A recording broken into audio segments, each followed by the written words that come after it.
Kanchipuram Pachaiyappa silks, Chennai, Kanchipuram, Vellore, Tiruvannamalai. ஹாலிடேஸ்னாலே அது நம்ம ஜிடி ஹாலிடேஸ் தான். South India's #1 travel brand. சன்லேண்ட்ல சமைச்சா சக்தி தானா வரும். காந்தமலை ஒரு முறை நீங்கள் போயிட்டு கிரிவலம் சுற்றிட்டு வந்துட்டீங்கன்னா திரும்ப திரும்ப உங்களை அழைத்து முக்திக்கான வழியை காட்டக்கூடிய ஒரு இடம் தான் அந்த காந்தமலை, அண்ணாமலையார், உண்ணாமலையார். ஆனால் மற்ற கோயிலுக்கும் திருவண்ணாமலைக்கு இருக்கிற சிறப்பு என்னன்னா, அந்த மலை தான் சிவன். அது சிவன் ஸ்தலமாக இருந்தாலும் இது முருகனுக்கான ஒரு ஆதிக்கப்பட்ட இடம்.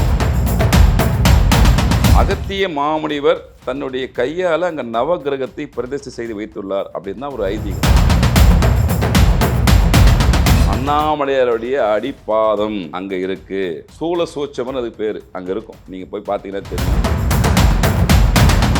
ஒவ்வொரு ஊருக்கும் ஒரு சிறப்பு உண்டு. மலையே இறைவனாக இருக்கிறார். இது அக்னி மலை. 1000 ஆண்டுகளுக்கு உருவான இயற்கையான உருவான மலை. ஒரு முறை சுற்றி வந்தீங்கன்னா உங்களுக்கு பிறவி பயன் கிடைக்கும்.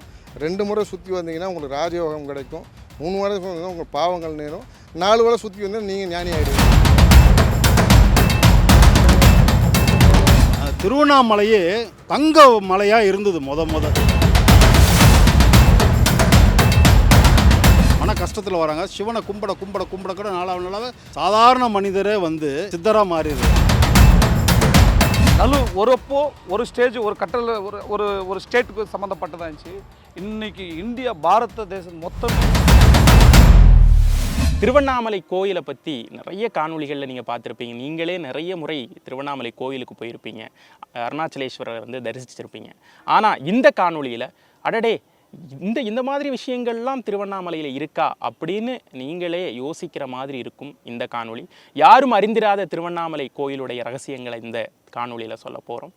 வாங்க எங்களோடு சேர்ந்து நீங்களும் பயணிங்க, அருணாச்சலேஸ்வரரை தரிசிக்கலாம்.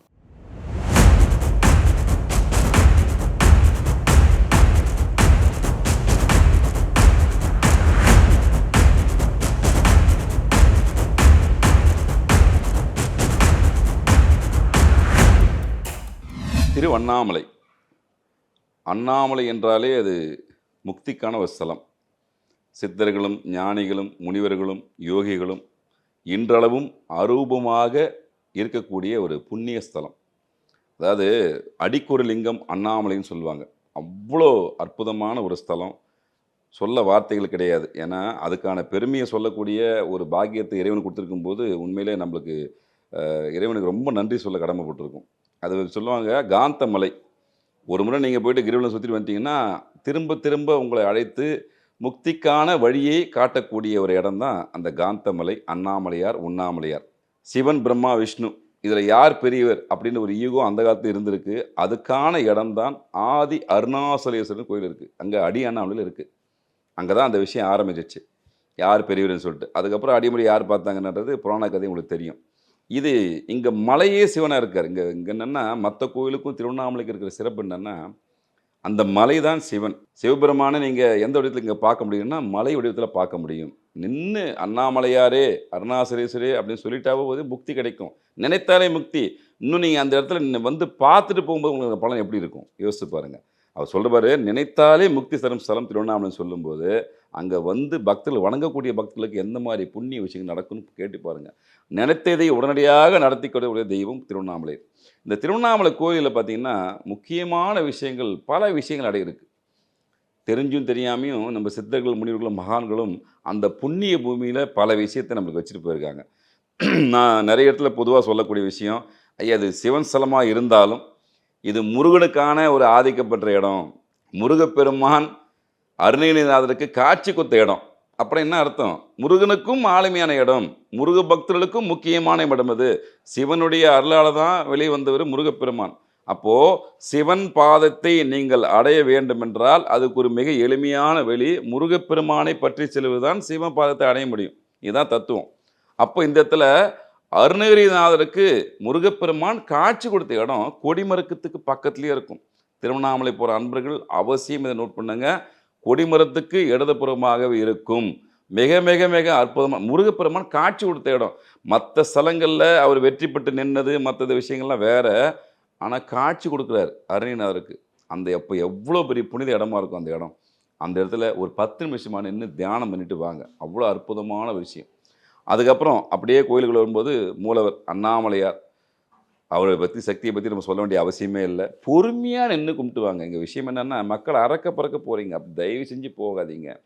இறைவனை நெருங்க நெருங்க அவர் உங்களை நெருங்குவார். பொதுவாக சொல்லுவாங்க இல்லையா, நீ எதை நோக்கி பயணிக்கிறாயோ அது உன்னை நோக்கி வந்து கொண்டிருக்குன்னு சொல்லுவாங்க. அந்த மாதிரி இறைவனை நோக்கி நீங்கள் பயணிக்கும் போது இறைவனும் உங்களை நோக்கி வந்து கொண்டிருக்காரு. அதனால் பொறுமையாக பதட்டம் இல்லாமல் இறை தரிசனத்தை பாருங்கள். உண்ணாமலையார் சக்தியினுடைய பிறப்பிடம். அவங்க 2 பேர் சேர்ந்த இடம் தான், பரிபூர்ண இடம் தான் அந்த திருவண்ணாமலை அப்படின்றது. இன்னொரு முக்கியமான விஷயம், சொல்லப்படக்கூடிய விஷயந்தான் இது. என்னென்னா, அகத்திய மாமுனிவர் தன்னுடைய கையால் அங்கே நவகிரகத்தை பிரதிஷ்டை செய்து வைத்துள்ளார் அப்படின்னு தான் ஒரு ஐதீகம். அகத்தியர் எல்லா இடத்துலையுமே அவருடைய கையால் வந்து நவகிரகத்தை பிரதிஷ்டை பண்ணி வைக்கல. குறிப்பிட்ட இடங்களில் மட்டும்தான் அகத்திய மாமுனிவர் தன்னுடைய கையால் நவகிரகத்தை பண்ணி வச்சுருக்காரு.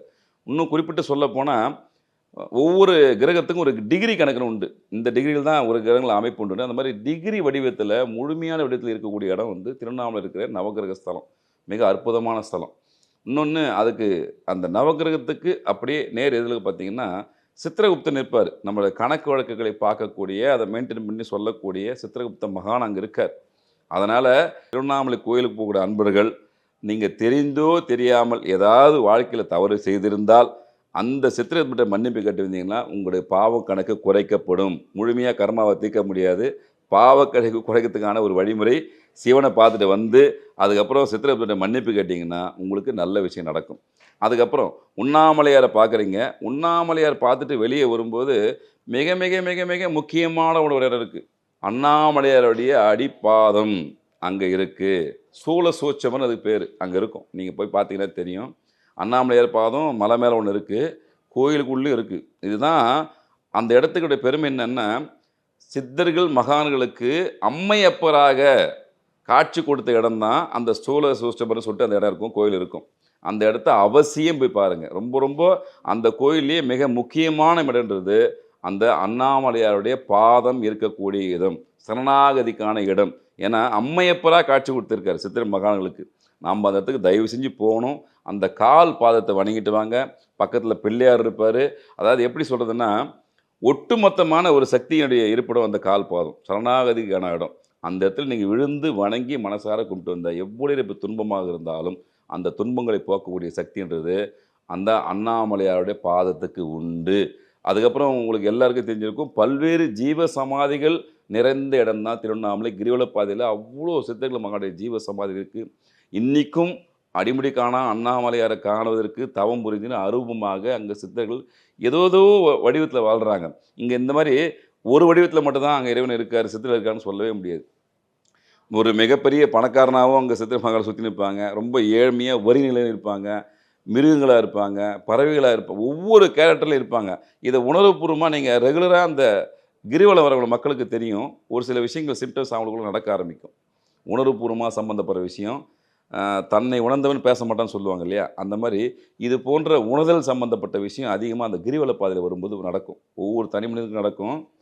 அது நடக்கும்போது தான் திரும்ப அடுத்தடுத்து அந்த அதாவது சொல்லுவாங்கள்ல, சிற்றின்பம், அதுக்கப்புறம் பேரின்பம். அந்த பேரின்ப பெருவாசல் திறக்கணும். அந்த திறக்கிறதுக்கான கதவுக்கான சாவி இந்த கிரிவல பாதையில் இருக்குது. நீங்கள் சுத்த என்ன ஆகும்னா மனசுக்குள்ளே இனம்பெரியாத ஒரு இன்பம் ஏற்படும். அந்த இன்பத்துக்குள்ளேயே நீங்கள் ட்ராவல் பண்ண ஆரம்பிச்சிருவீங்க. அதுக்கப்புறம் யார் பேச்சு நீ கேட்க மாட்டீங்க. வழக்கமாகவே கிரிவலம் போகலான்னு சொல்லிட்டு ஆட்டோமேட்டிக்காக நீங்கள் வந்துடுவீங்க. அதுதான் அது விஷயம். அப்போது பேரின்பத்துக்கான அந்த வாசல் திறக்கக்கூடிய இடம் வந்து அண்ணாமலையாருடைய திருப்பாதம், அந்த கிரிவல பாதம். அவ்வளோ மகான்கள் இருக்காங்க, அருவமாக இருக்காங்க. நீங்கள் ஒவ்வொரு இடமும் புனிதமான இடம். சந்திரலிங்கம், வருணலிங்கம், வாயுலிங்கம், சூரியலிங்கம், ஏகப்பட்ட வடிவத்தில் இறைவன் உங்களுக்காக காட்சி கொடுத்து அருள் கொடுத்து காத்து நிற்கார். அதனால் அந்த பகுதியில் போகிற மக்கள் அந்த கிரிவலம் போகும்போது ரொம்ப அமைதியாக ஆத்மார்த்தமாக இறைவனை மட்டுமே நினச்சிட்டு ரொம்ப பொறுமையாக வாங்க. அவசரமாக போகணும்னு அவசியம் கிடையாது.